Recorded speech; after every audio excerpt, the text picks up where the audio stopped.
Halo warga Konoha sekalian, selamat datang kembali di channel Ray Konoha.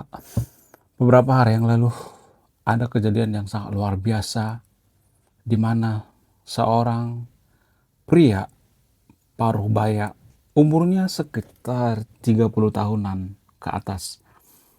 Dia tega membunuh istrinya demi menikahi selingkuhannya. Wow, wow, luar biasa. Nah, yang jadi pertanyaan, apa motifnya? Apa alasannya? Apakah hanya karena menikahi wanita lain dia tega membunuh istrinya? Apakah ada motif lain? Ya. Jadi gini guys ya. Inisial daripada orang yang membunuh ini adalah W. Beliau ini tinggal di salah satu perumahan di Serang, yaitu di Puri Anggrek. Puri Anggrek ini ya berada pada di tengah kota Serang. Ya, masih di tengah kota Serang, dekat tol Serang Timur, dekat pintu tol Serang Timur. Ya, dekat inilah Walantaka. Nah, pada saat kejadian si pria ini ya sebenarnya awalnya dia itu masih bermesraan sama istrinya. Saya juga nggak tahu kenapa tiba-tiba dia melakukan itu. Namun ya menurut keterangan daripada polisi di Konoha, ini termasuk pembunuhan berencana. Namun uniknya ya, kejadian ini terungkap bukan karena polisi di Konoha. Mohon maaf ya bagi polisi di Konoha. Tapi karena apa? Karena kakaknya. Hah? Kok bisa? Kok bisa kakaknya membongkar ini semua? Apa profesi kakaknya? Kok bisa kakaknya itu sejenius itu bisa membongkar kedok daripada pembunuhan ini? Karena apa? Karena dia melakukan acting yang luar biasa. Menurut saya dia itu ya lebih jago actingnya daripada Reja. Dia lebih jago actingnya daripada Reja, ya daripada pemain film sekalipun ya. Pokoknya dia luar biasa. Dia aktor paling jago sedunia menurut saya pribadi. Ya, melebihi Brad Pitt, melebihi Tom Cruise, melebihi aktor-aktor Indonesia pokoknya. Kenapa? Karena dia melakukan pembunuhan itu dengan merekayasa semulus mungkin. Ya, dia pura-pura masuk karung, dia pura-pura ikat tangan terus masuk ke karung, terus bersembunyi di dapur dan ya minta tolong sama tetangga. Dia menggunakan alat untuk membunuh istrinya dan sangat mengerikan ya. Jadi ini termasuk pembunuhan berencana. Namun ya, sayang seribu sayang, yang bongkar kejadian ini bukan polisi Konoha, tapi kakaknya. Bagaimana cara kakaknya membongkar kejadian ini? Langsung saja. Jadi berawal ketika si pria berinisial W ini bekerja di koperasi ya. Biasa disebut dengan Kosipa, bank keliling. Nah, dia punya usaha seperti itu.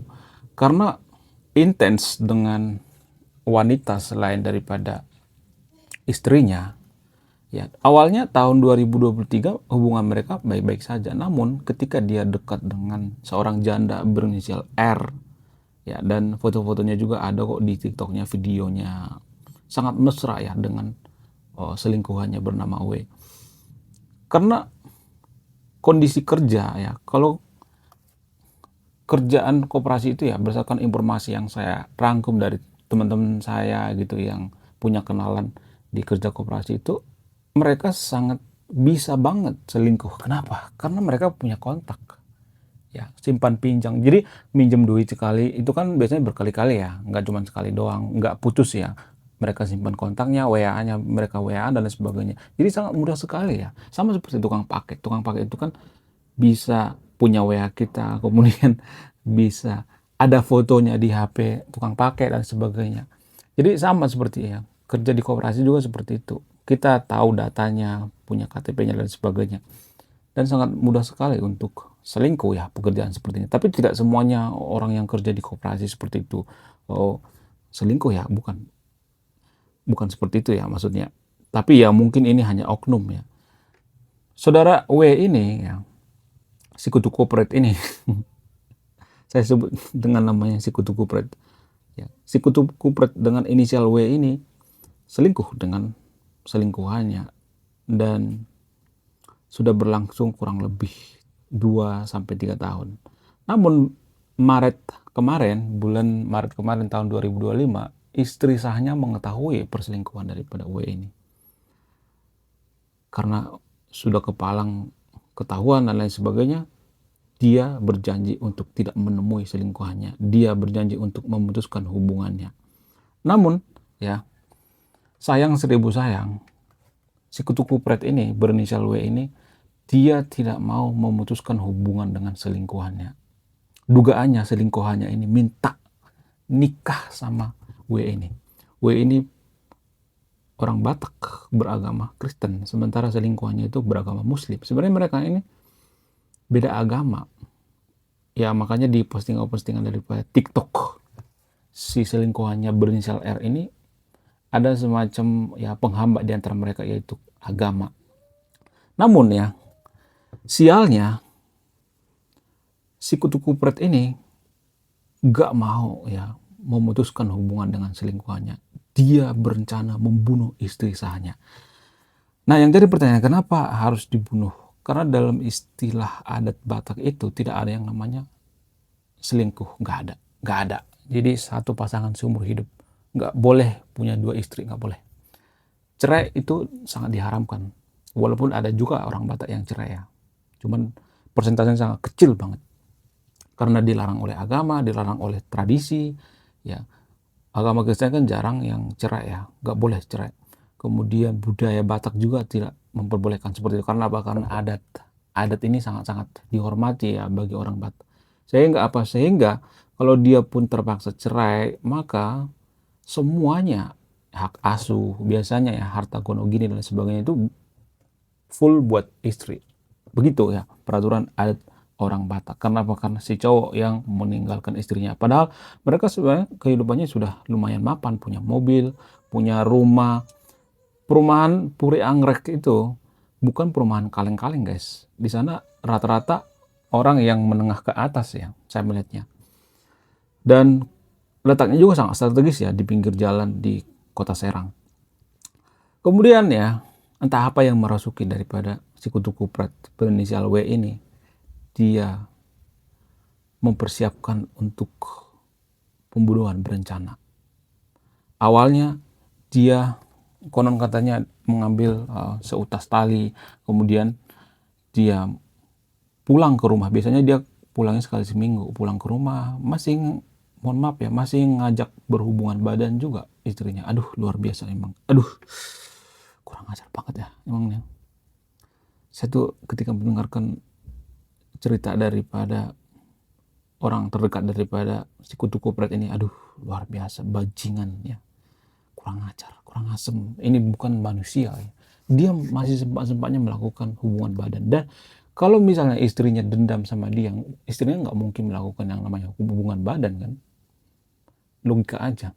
Berarti istrinya benar-benar sayang banget ya sama dia ini. Tapi dia tidak peduli itu. Anaknya masih kecil-kecil, ada 2 orang anaknya. Umur kalau nggak salah itu masih SD ya. Dan masih TK. 1 cewek, 1 cowok. Nah, ketika mereka selesai melakukan hubungan badan, malam-malam nih pulang ke rumah, dan si istri ngomong gini, lu pesan gih makanan, lapar ya mereka soalnya. Dan si suami nggak punya duit. Saya nggak tahu apakah duitnya dikasih sama selingkuhannya apa tidak, saya nggak tahu ya.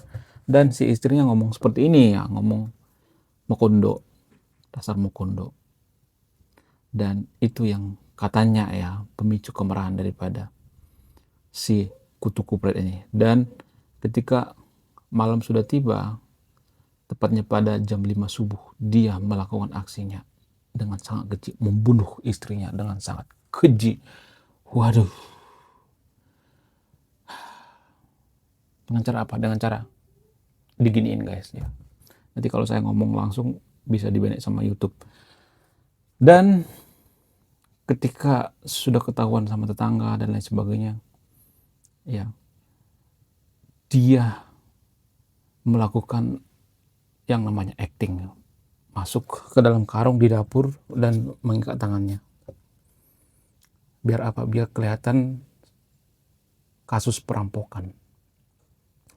Padahal dia yang bunuh sendiri. Ketika orang-orang berdatangan ya kemudian keluarga berdatangan, dia menangis sejadi-jadinya. Dan menangisnya itu sangat berlebihan, over gitu. Kayak actingnya itu dibuat-buat.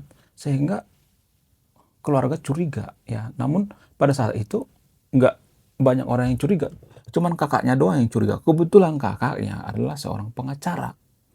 Kakak daripada pelaku ini pengacara. Sialnya seperti itu. Pengacara kan sudah hafal ya mana orang yang jujur, ya mana kejadian yang baik atau tidak, mana kejadian yang rekayasa atau tidak, apakah adiknya berbohong atau tidak. Pengacara pasti tahu ya. Nah, ketika sudah dimakamkan ya istri atau almarhum daripada si kutu kupret ini dimakamkan di kampung, beberapa hari kemudian si kakaknya penasaran nanya, emang kejadiannya seperti apa sih? Kita harus bikin laporan ke polisi. Nah, diinterogasi tuh ya si kutu kupret ini. Ketika diinterogasi, dia ngomong berbelit-belit.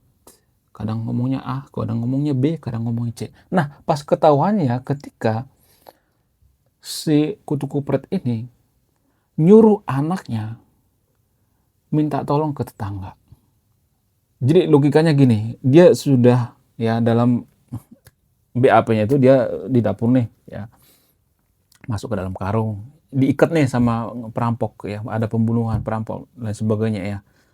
Namun dia masih sempat-sempatnya membangunkan anaknya dan menyuruh minta tolong. Karena anak kecil nggak bisa bohong, maka ini kan kelihatan ganjil. Itu artinya dia ngebangunin anaknya, masa ngebangunin anaknya pakai ini ya kabel tis di tangan terus masuk karung, emang bisa? Nggak bisa kan, di dapur pula. Jadi kejadiannya dia membangunkan anaknya ya, suruh minta tolong sama tetangga. Biar apa? Biar tetangga menyaksikan, biar aksinya mulus. Namun namanya anak kecil ya kan, ditanya sama kakaknya, siapa yang nyuruh kamu minta tolong? Bapak. Apakah bapak saat itu diikat atau tidak? Enggak. Nah, di situ ketahuannya. Kakaknya seorang pengacara langsung mengatakan, kamu pelakunya. Di sidang sama keluarga ya saat itu. Kamu pelakunya. Dan saat itu juga dia mengaku. Ketika dia mengaku, dia minta tolong yang terakhir kalinya bagi kakaknya untuk tidur sama anak-anaknya. Tujuannya apa? Ketika diinterogasi, karena dia pengen menikahi selingkuhannya yang inisialnya R di daerah Cikotok ya, daerah Bayah, Provinsi Banten. Namun ya, ada motif lain katanya. Apa itu? Untuk menguasai harta dan hak asuh. Sebenarnya kalau saya melihat video-videonya, dia tuh sebenarnya sayang banget sama anaknya. Karena dia nggak mau kehilangan hak asuh. Sehingga apa? Sehingga dia menghabisi nyawa istrinya. Ketika nyawa istrinya sudah dihabisi, maka hak asuhnya kan berpindah ke dia. Itu tujuannya, itu motifnya, itu idenya sebenarnya. Namun yang dia tidak sadari itu, dia melakukan aksinya tidak semulus itu. Ya, dosa itu ditanggung sangat besar ya oleh si kutu kupret ini. Dan anaknya juga gimana coba ngelihat bapaknya seperti itu. Ya, bahkan anaknya sekalipun ya ketika si almarhum belum dikubur ya, orang-orang ngomong kan masih ada bapak dan sebagainya. Enggak, saya nggak mau sama bapak, berarti dia bukan ayah yang baik ya. Tapi dia pengen ya hak asuh daripada anaknya.